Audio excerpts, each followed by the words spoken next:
بسم الله الرحمن الرحيم.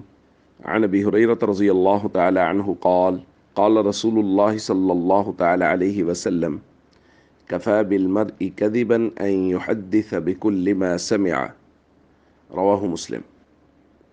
نبی کریم صلی اللہ علیہ وسلم نے ارشاد فرمایا، آدمی کے جھوٹا ہونے کے لیے یہی کافی ہے کہ وہ ہر سنی ہوئی بات کو آگے بیان کر دے۔ دوستو، ہمارے معاشرے میں بگاڑ کا ایک بہت بڑا سبب یہ بھی ہے کہ بغیر تحقیق کو ہمارے معاشرے میں بات کو نقل کر دیا جاتا ہے، اور اس کی وجہ سے بہت دفعہ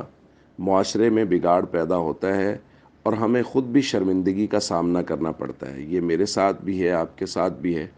کہ بہت دفعہ ہم کسی بات کو، کسی شخص کے بارے میں کوئی بات ہمارے سامنے کی گئی، اس کی کوئی صفت، کوئی ایسی عادت ذکر کی گئی جو مناسب نہیں تھی یا وہ ہماری رائے کے مطابق مناسب نہیں تھی،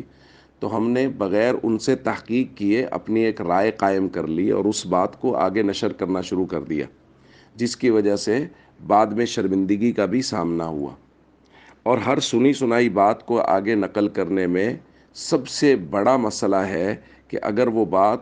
ہمارے آقا حضرت محمد کریم صلی اللہ علیہ وسلم کی طرف منسوب ہو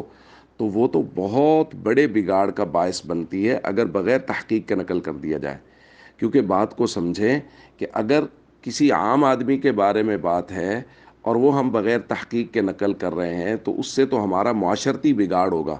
اگر نبی کریم صلی اللہ علیہ وسلم کی طرف کوئی بات منسوب ہے کہ حضور نے یہ فرمایا اور ہم نے بغیر تحقیق کو اس کو نقل کر دیا جبکہ وہ حضور کا فرمان نہیں تھا، تو یہ دین میں بگاڑ پیدا ہو گیا، چونکہ نبی کریم صلی اللہ علیہ وسلم کے فرامین کا نام ہی تو دین ہے۔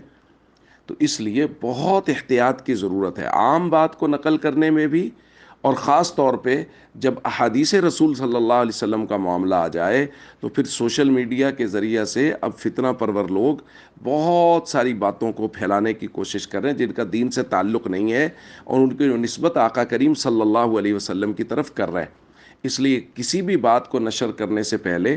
جب تک آپ کو اس کی تحقیق نہ ہو اس وقت تک اس کو نشر نہ فرمائیں، اس کو نقل نہ فرمائیں، اور تحقیق کرنے کے لیے علماء سے رابطہ کر لیں کہ یہ بات مجھ تک پہنچی ہے اور اس کی نسبت نبی کریم صلی اللہ علیہ وسلم کی طرف ہے، اگر یہ بات ایسا ہی ہے اور حضور نے یہ فرمایا ہے تو میں اس کو نقل اور نشر کر دوں، اور اگر علماء کہیں کہ یہ حضور کا فرمان نہیں ہے تو پھر اس کو نشر اور نقل کرنے سے ہمیشہ احتیاط کریں۔